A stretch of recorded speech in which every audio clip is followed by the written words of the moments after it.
இனிய காலை வணக்கம் நண்பர்களே. இந்த நாள் இனிய நாளாக அமைய உங்கள் எல்லோருக்கும் நல்வாழ்த்துக்கள். இன்று புதன்கிழமை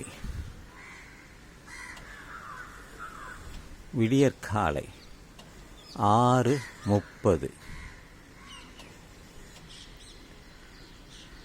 திருவிக்கா நகர் பேச்சு பயிலரங்கத்தில் ஒரு விஷயத்தை ஒரு பெண்மணி சொன்னார்கள்.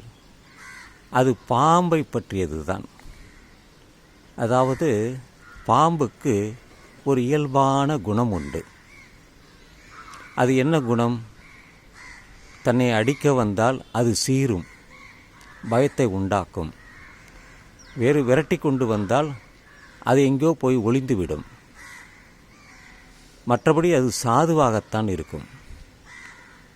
ஆனால் சிலர் பாம்பை பார்த்தவுடன் அதை அடிக்கப் போவார்கள்.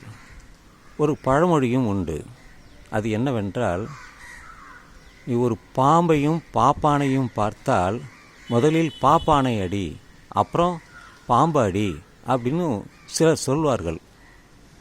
இதனால் அவர்கள் பாதிக்கப்பட்டவர்கள். அதை விட்டுவிடுவோம். இது போன்ற பாம்பை பார்த்து ஒரு முனிவர் சொன்னார், உன்னுடைய இயல்பான குணத்தை நீ வைத்துக்கொள், யாரையும் போய் அடிக்காதே, தொந்தரவு பண்ணாதே என்று சொல்லிவிட்டு அவர் போய்விட்டார். இதை கேட்ட பாம்பு அது அமைதியாக சாந்தமாக இருந்தது. இது தோட்டத்தில் வந்தது, வீட்டுக்குள்ளும் வந்தது. பல இடங்களுக்கு அந்த பாம்பு சென்றது இரை தேடி. அதை பார்த்தவர்கள் அடித்தார்கள், நசுக்கினார்கள். உடலெல்லாம் அது புண்ணாகிவிட்டது. அது போய் அப்படி அமைதியாக இருந்தது. அந்த முனிவர் திரும்பி வந்தார்.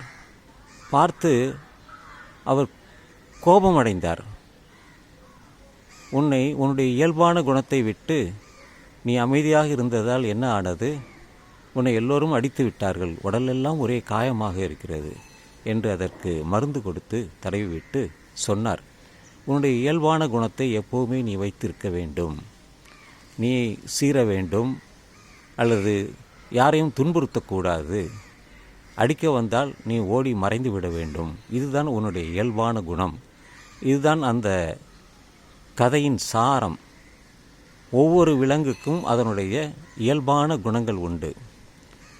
நாம் பிராணிகளை, வீட்டு பிராணிகள் அல்லது காட்டு பிராணிகள், நாட்டு பிராணிகள், காட்டு வாழ் பிராணிகள் என்று பல வகைப்படுத்தியுள்ளோம்.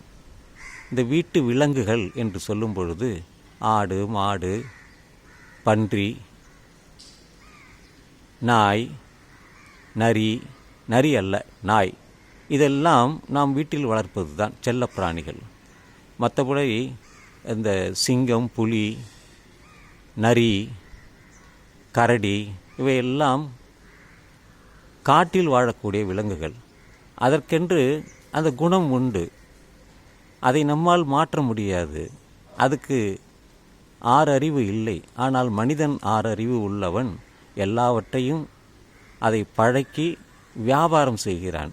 சர்க்கஸில் வைத்து எல்லா விலங்குகளையும் வைத்து அவன் வியாபாரம் செய்கிறான். ஆடு, மாடு போன்றவைகளை கொன்று சாப்பிடுகிறான்.